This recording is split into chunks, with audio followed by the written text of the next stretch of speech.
Often we find the satisfaction in our roles when we feel like we're growing and developing. So when things feel like they're on repeat, often it's because we can do it so well and kind of with our eyes closed. So we're really not feeling that sense of satisfaction from the work that we're doing. If this is the case, it's really good to kind of stop and really reflect on how far you've come, reflect on the skills and the strengths that you've developed, and also look at, the achievements that you're having with the work that you do. When we can see the benefit that we're bringing to a business with the work that we do, and where we're really using our skills and strengths to have an impact in our role, that can really give us a sense of satisfaction, even if we're feeling like a lot of the duties are very much on repeat. There can be a real sense of satisfaction when we can really see the impact and the achievements that we're having with our role. But often we don't stop and kind of reflect on that. So a really good way to kind of get that sense of satisfaction back is every now and again, just stop and appreciate the work that you've been doing, appreciate your achievements, and really be proud of the skills and strengths that you're using in your role to be able to perform it to the best of your ability.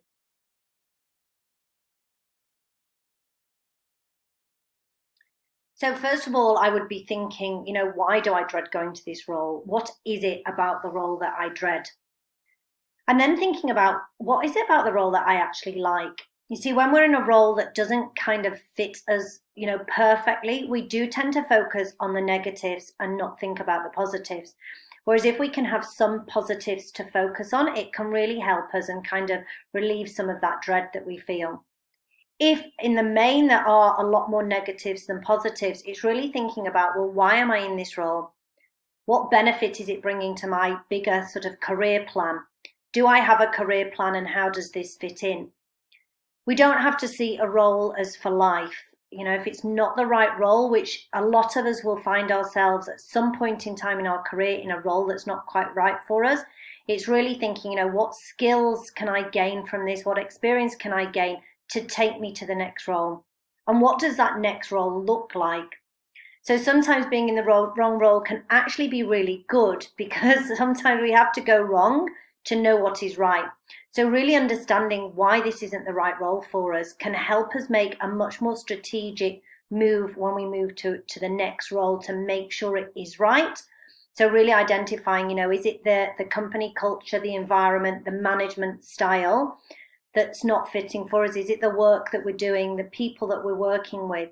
And then really looking at, well, if that's not working, what will I need to make the next role the right role so I can make a move into a more fulfilling and happy role moving forward.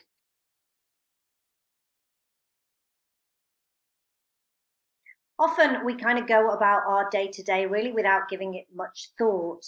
So we're looking for happiness, but we're not really kind of paying attention to what we're doing. Now, happiness comes from what we're giving, not necessarily what we're getting. So sometimes just on a daily basis, stopping and really thinking about how you've helped the business, how you've helped perhaps people that you've worked with, how you've helped a customer can really bring about a sense of happiness to the work that we do. Also looking at our achievements, again, and I know from my own career journey, we often don't stop and appreciate how much we've grown, how much we've developed and the achievements that we've had. And really giving a time, to reflect on what we're doing can actually make us feel that sense of growth and sense of achievement, which can bring about some happiness in our career. So the day to day just don't kind of feel as monotonous because we can actually see, on a particular day or a particular week, how we made, how we had an achievement, we made an impact, we brought about a result for a customer or for somebody on our team, can actually help us feel much happier about the work that we do and really give us that sense of satisfaction and fulfillment.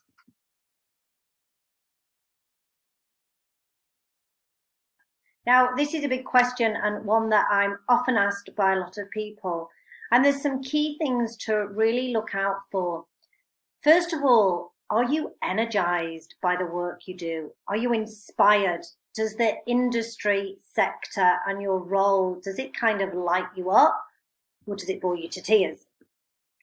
If it bores you to tears, then it's obviously a sign that it's not, it's not quite the right fit for you. Your role and the industry you work in and the company you work for really should make you feel energized and alive and inspire you. You should be feeling like you're growing, and actually you want to grow more within the work that you're doing, because that's a surefire sign that this is the right industry, the right career, and the right role for you. And ask yourself questions like, do I enjoy what I do? Now, sometimes we don't enjoy all of it, 100% of it, but do we enjoy at least 70 or 80%? And, maybe if it's only 20% that we enjoy, it's really looking at why do I enjoy that 20% and not the 80%? And see how you can shift your career to work more in that 20% and grow that.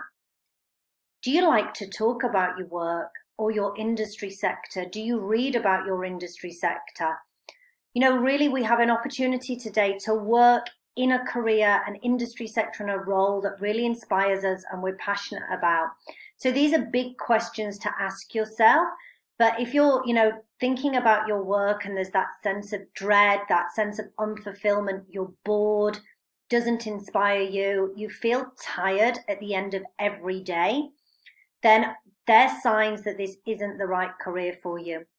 When we're doing what we enjoy doing and what comes naturally to us, it actually energizes us, not tires us out. So I know I've had roles where I felt really, really exhausted at the end of the day, and it was actually because it just wasn't the right role, it wasn't the right career, and it wasn't the right industry sector for me. Nothing was lighting me up, nothing was kind of giving me that excitement and that energy. So if you're feeling like you're unsure whether this is the right career or right role for you, it is absolutely worth stopping, taking stock, really asking yourself some questions around, what do you enjoy? What's going to kind of put that fire in your belly and get you jumping out of bed every morning? And what is it about the role that's really not fitting for you?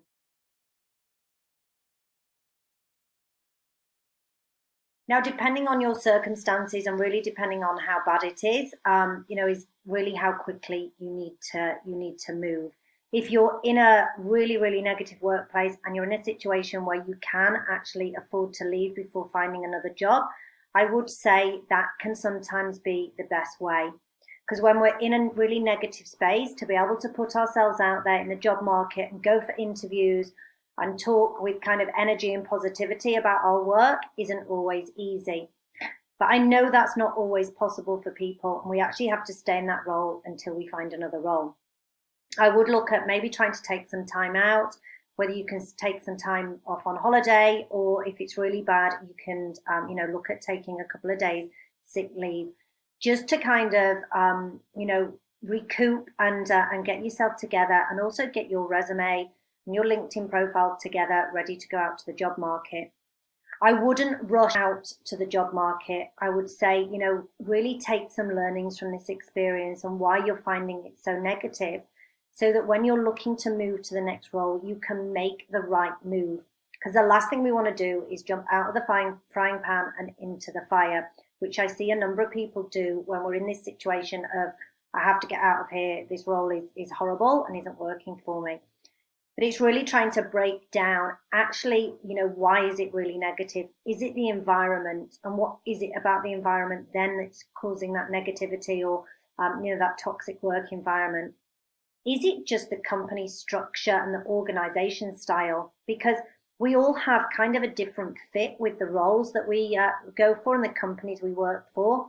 So what works for one person doesn't necessarily mean it's going to work for another person.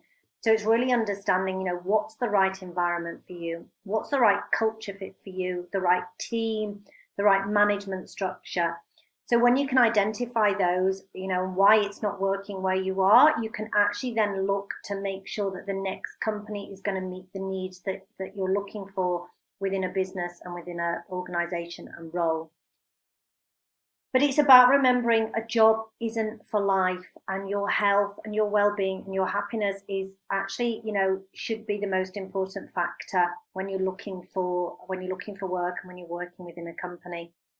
But like I said, don't necessarily take a, knee-jerk reaction and just jump unless you're in a position to be able to do that.